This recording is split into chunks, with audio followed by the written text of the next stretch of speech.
2025 წლის ბოლო მთავარი ბრძოლა 6 დეკემბერს ლას-ვეგასში მერაბ დვალიშვილი პიოტრ იანის წინააღმდეგ. მანქანამ სულ ახალხანს ჩაატარა ბრძოლა და აპირებს კიდევ იგივე გააკეთოს.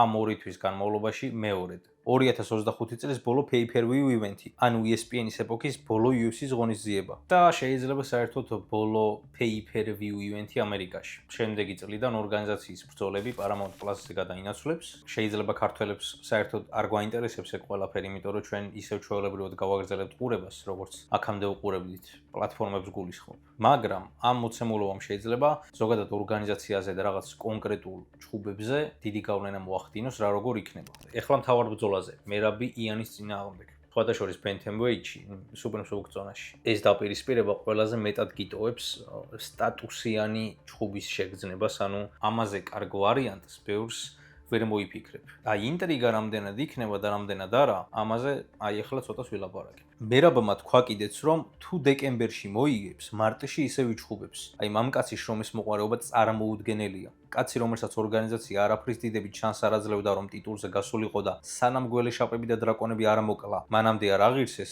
გამოდის და ყველა დროის რეკორდზე მიდის. დენა ვაიტსაც თითქოს მოულბა უკვე გული და იწყებს მის ნენლა მის მხარდაჭერას, როცა UFC 323 საანონსებდა ლაივში, უკვე რაღაც ენთუზიაზმით ლაპარაკობდა, ხედავს თვალიშვილის დამოკიდებულებას ორგანიზაციის მიმართ და ამას აშკარად რაღაც შედეგები მოაქვს. მერაბი ოფისში თვითონ მივიდა UFC 320-ის შემდეგ და სთხოვა, რომ მიეცა ჩანსი 1 წელიწადში ტიტულის დაცვის რეკორდის დასამყარებლად. სანამ უშუალოდ მერაბზე და იანზე გადავალთ, ჩემი არხის მაყურებლებმა უკვე იცია, რომ ჩვენ ესეთ მაგარ ჯახებს ჩემ ძმასთან და მეგობართან კროკოსთან ერთად უყურებთ. ამიტომ კარგად ჩაუჯექით და მე კი ვისაუბრებ რა მოლოდინები მაქვს ამ ბრძოლაზე.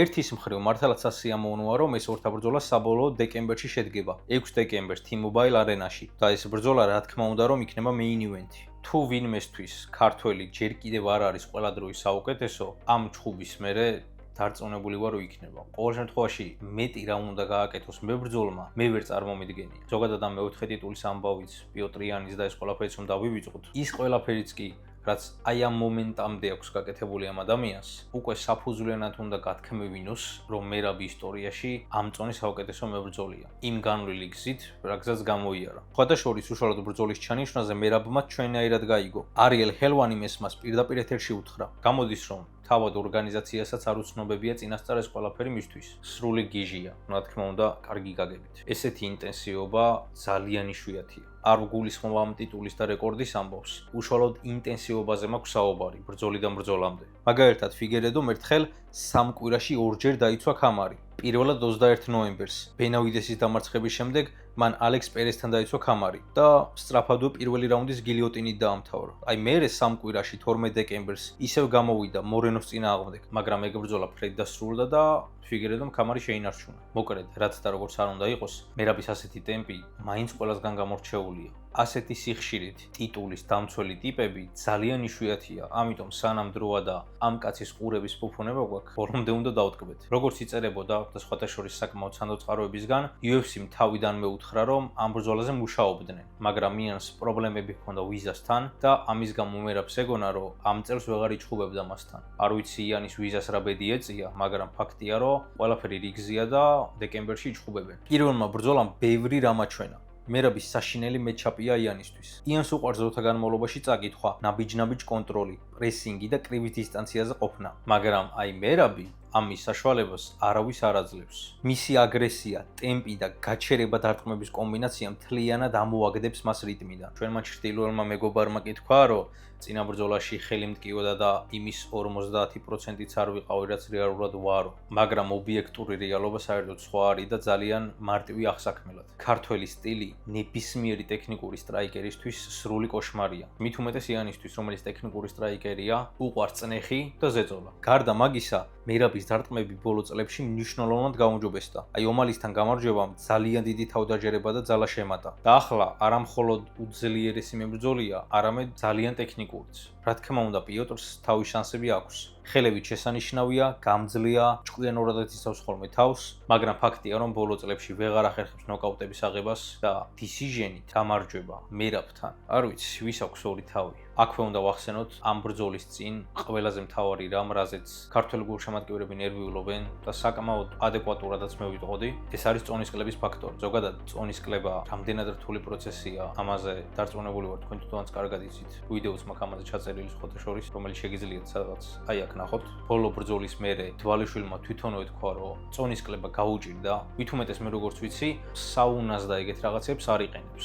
საკაიფოდ მოიმატა კუნთური მასა და ზოგადად კუნთური მასის დაკლება ისედაც ძალიან რთულია და მით უმეტეს ახლა რაც უფრო ასაკი ემატება მებრძოლს, ამის გაკეთება სულ უფრო და უფრო ჭირს ხოლმე ნელ-ნელა. თუმცა მერაბი და რახან ეს ბრძოლა აიღო, ყველაზე კარგად თვითონ იცის თავის საქმის, თავის ჯანმრთელობის, თავის ფორმის. რახან აიღო ეს ბრძოლა, ესე იგი უნდა აიღო და მიუხედავად წინა ბრძოლაში აი ამ სირთულეების, რაზეც ახლა ვისაუბრე, არ მგონია რომ ონის კლებაზე მაინც პრობლემა შეექმნას რა. იცის რომ უნდა დაიკლოს და აუცილებლად გააკეთებს ამას. მოკლედ რომ თქვა, თუ მერაბი ჯანმრთელია და ფორმაშია, მეორედაც მოიგებს. აი ამაში ვარ დარწმუნებული. სხვათა შორის მე მგონია რომ ამჯერადაც ფინიშამდე მიიყვანს საქმეს. მიუხედავად იმისა, როგორი ხასიათიც აქვს იანს, ეცდება რომ ბოლომდე გაუძლოს. შესანიშნავი დაპირისპირებაა და მიუხედავად იმისა, რომ იანის ბევრად გაუმჯობესებულია, პირველ ბრძოლაში მერაბმა კარიერის ყველაზე დომინანტური გამარჯვება მოიპოვა. კი, იანის ბოლო პერფორმანსებს რო გადავხედოთ, იტყვი რომ ფორმაშია, მაგრამ მერაბი, უფრო სწორად მერაბის ხარისხის ცვლილება უკეთესისკენ ბევრად თვალსაჩინოა. უფრო ძლიერია ვიდრე ოდესმე. შეუძლია გათრიოს. ძალიან დიდი საფრთხე მოდის უკვე მისგან საბმიშენის და შეიძლება სტრაიკინგში ძალიან მაგრად გაგლახოს და მერე მეორე შუბლი გამოგივიდეს სახეზე. მოკლედ ის მონსტრი, რომელმაც პიოტრი დაამარცხა, კიდევ უფრო საშიში გახდა და საერთოდ ფეხებზე კიდია მაგაც, ვინ იქნება მის წინააღმდეგ. გავა და აი ამას გაუკეთებს.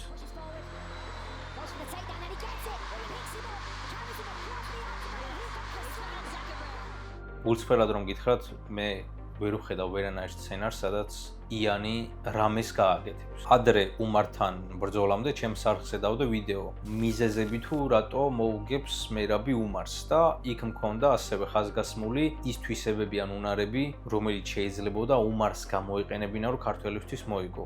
იგივე ვიდეოს ნახავთ ომალიზეც, სადაც ვლაპარაკობდი ომალის ძლიერ მხარეებზე და რა საფრთხეები შეიძლებოდა წამოსულიყო მისგან, მაგრამ ახლა გულწრფელად ვერაფერ მსგავს ვერ ვხედავ, რომ ვილაპარაკო. ერთადერთი გზა, რომ მერაბს მოუგოს იანმა, არის ნოკაუტი. და ეგეც უნდა გაუმართლოს, რომ მოარტყას, იმიტომ რომ თვალიშვილს ძალიან კარგად აქვს ყველა მებრძოლთან აი ეს გეგმა დალაგებული, რითიც უნდა იჩხუბოს. იცის ვისთან უნდა დაისვას დისტანცია, იცის ვისთან უნდა შევარდეს პირდაპირ, ვის როგორ უნდა დაუდგეს და მაგაში ძალიან დიდი წვლილი მიუძღვის ჯონ უდს და ეგ კაცი კიდე ერთხელ არის ჩამოსაყვანი ჩვენთან და ერთი კარგად უნდა ვაქეიფოთ მაგ ყველაფრისთვის. როცა მერაბს უყურებ, ხედავ რომ ბრძოლიდან ბრძოლამდე ვითარდება. აი იანს მიუხედავად იმისა, რომ წინა ბრძოლები მოიგო, აი ესეთ რაღაც შემდეგ ეტაპზე ან დონეზე გადასვლას ვერ შეამჩნია. იგივე დონეზე დარჩა, თუ უფრო არ გაუარესდა. ბოლოს მაკგის ეჩხუბა. სხვათა შორის მაგ ბრძოლაში მეგონა რომ კაი ჩეხაობა ატყდებოდა, მაგრამ ყველაფერი ისე არ არის, როგორც გონია ხოლმე და პიოტრმა მთელი თავისი კლასი, გამოცდილება, კარგად აჩვენა და პირდაპირ გაგებით გაკვეთილი ჩაუტარა. არა და მაკგის რომ მოეგო, პირდაპირ ხტებოდა ტოპ 3-ში თუ 5-ში. რა მნიშვნელობა აქვს მოკლედ რა, პირდაპირ წინ მოდიოდა ამდენი ადგილის მერე. სტილისტურად იანს არაფერი არ აქვს ისეთი, რაც მერაბთან რაღაც ერთი თავით მაღლა დააყენებს. ხელებს ძალიან მაღლა იჭერს, კლასიკური კრივის დაცვითი იბრძვის, რაც მერაბის წინააღმდეგ სრული კატასტროფაა და პიოტრს მოუწევს, რომ მთლიანი თავის სტილი შეცვალოს. ვერც დააგდებს მერაბს, ვერც დაბლა გააკონტროლებს, ვერც დიდად სტრაიკინგში დაჯავნის, როგორც უკვე აქამდე ვთქვი და მიზეზებზეც უკვე ვისაუბრე. და ვერც ამდენ თეიქდაუნს დაიცავს, სადღაც ძალიან დაიღლება. თუ კარდიოზე რაღაც სასწაულად არ აქვს ნამუშევარი. რა უნდა გააკეთოს რუსმა, რომ მოიგოს? არ ვიცი. აზრზე არ ვარ. ყოველ შემთხვევაში არ ვიცი. უფრო დაბალია, ფიზიკურად ნაკლებად ძლიერია, მერაბთან შედარებით რა თქმა უნდა, 5 რაუნდიან ჩხუბებთან მაინც და მაინც კარგად ვერ მეგობრობს და მერაბის ტემპის ამბავი კი ის თუ. მოკლედ საბოლოო სურათი რომ შევაჯამოთ, გვაქვს თვალიშვილი პიოტრიანი, ანტოჟა ჯოშუა ვენი, ბლახოვიჩი პუსკოვი, სეხუდო ტალბოტი, მორენო ტაცურო ტაირა. ხოთა შორის ზიამი და სადიხოვი ჩხუბობენ ასევე. თითქოს თვალში არ გხვდება ერთი შეხედვით რო უყურებ ეს ბრძოლა, ვერ გხიბლავს ისე გემრიელად, მაგრამ მე მგონია რომ რაღაც ტექნიკური ბრძოლა უნდა წავიდეს და სანახაობრიობით არავის არ უნდა ჩამოუვარდეს, არ ვიცი. საბოლოო ჯამში მოკლედ რომ შევადაროთ, UFC 323 მართლა კარგი კარდი გამოდის, ვიდეოს შუაში სადღაც როცა მე რა ბრძოლა პარაკობდი დამოვიწყდა რომ ეთქვა რომ ეს კაცი უკვე კაი ხანია იმსახურებს pound for pound-ის სათავეში ყოფნას. ნუ ამ ბრძოლის მერე ყველა ვარიანტი იქნება. ამ ჩხუბის მერეს თუ არ იყო, მე აღარ ვიცი როდის მაშინ. ჩემ ეს უნდა იყოს უკვე დიდი ხანია მისი ადგილი იქ არის. მანამდე ვნახოთ მადალენას და მახაჩევის ჩხუბი როგორ ჩაივლის. მე დღეს ამით გემშვიდობებით. იმედი მაქვს რომ მოგეწონათ ვიდეო, თუ მოგეწონათ, გამოიწერეთ არხი, ეს ვიდეოც პარე მიალაიქეთ და მე კი შევხვდები, ვიშევხვდები. თქვენ შეგხვდებით მომავალ ვიდეოში. აბა ჰე და აბა ჰო.